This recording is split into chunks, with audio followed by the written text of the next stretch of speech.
Welcome back to another episode of Pipe Surgery. Now, this week's question is a really poignant one for all of us here in Israel. The question this week comes from Nava, and Nava's question is, we're a local marketing team for a global brand operating in Israel for the Israeli market. How do you think we can conduct marketing in this crisis? It's a fantastic question, a sadly fantastic question. And I'm actually going to broaden out Nava as well, because I think we also need to talk about sales within this. And crises are unfortunately things that the world has had to navigate, not just here in Israel over recent weeks, but we had COVID-19, which was a major crisis that impacted business. And I think there are obviously impacts where it comes to, say, the Ukraine and other regions around the world that could face themselves in crisis. So I'll tackle some of the marketing side of it, and maybe Simon, you'll give us some pearls of wisdom when it comes to the sales aspect of continuing business during a crisis. I think for your specific question of how to market in a market that is facing a crisis, you have to be really careful, especially if you're part of a global brand.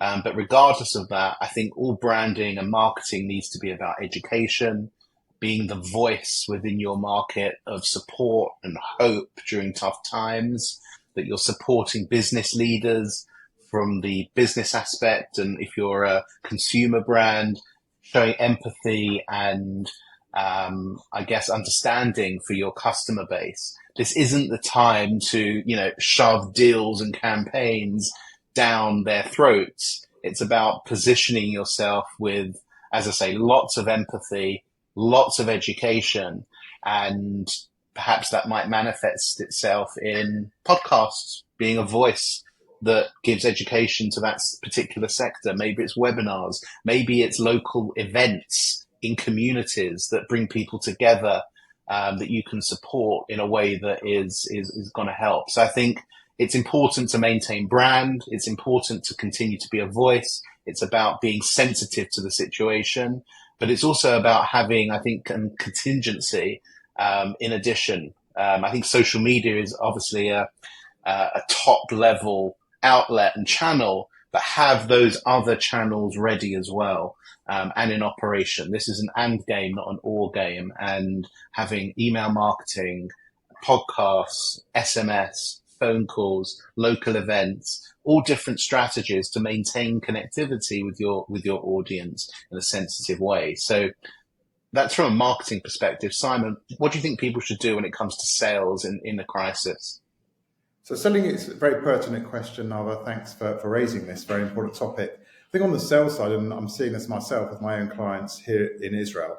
So first of all, a lot of clients have had a large proportion of their sales teams who've been called up to the military to serve in the military. So obviously there's not regular business continuity. There's lots of gaps in the sales team.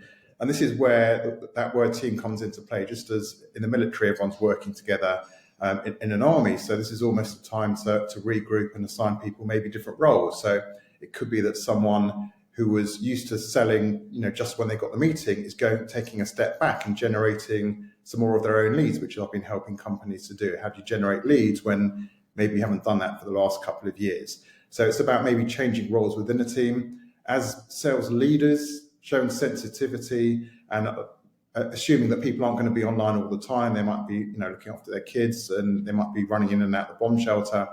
So everyone talks about sales being about results, but you've got to show the human touch as a boss and someone that's working together with other salespeople who are going through very challenging time as well.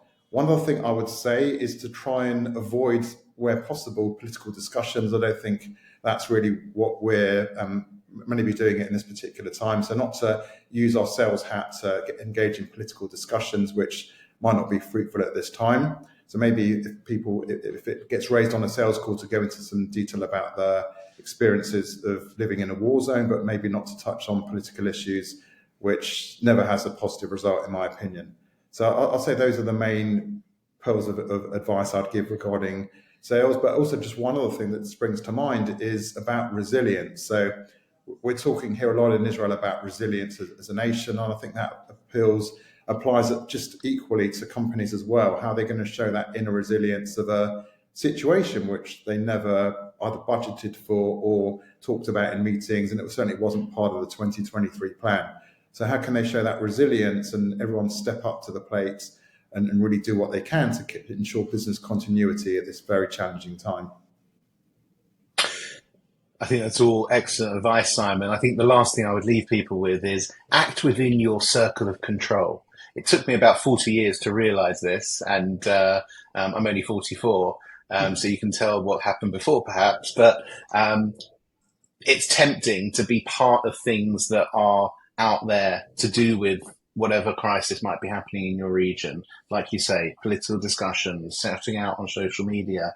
And obviously everybody needs to do whatever they feel is right. But I'm a big believer in doing what is in your circle of control. And that is yourself, your family, your friends. And when it comes to business, maintaining, like you say, resilience, empathy, still have that grit to go forward in a way that is reflective of the situation if you're marketing in a crisis situation as well. So have that in mind. Nava, I hope that was useful. I hope it was useful to others. And we'll see you again soon for another episode of Pipe Surgery.